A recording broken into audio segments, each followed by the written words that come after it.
Bakit hindi ka sumunod sa Barcelona? Nagkainuman kami ng tropa. Shot puno. At nawala na sa isip ko yun. Kung talagang mahal mo ko, dapat sinundan mo ko. Lasing na sila nun. At wala na akong magagawa.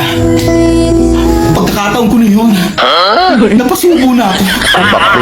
Hindi ko na mapigilan ang sarili ko. Ang gagwapo nila.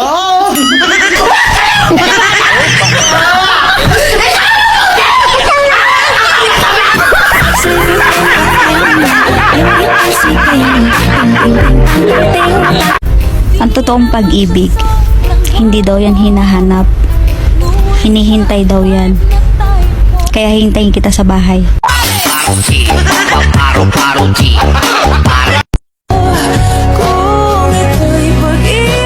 Kung mahal mo ang isang tao, ipakita mo. Ilabas mo. Ilabas mo. Ilabas mo.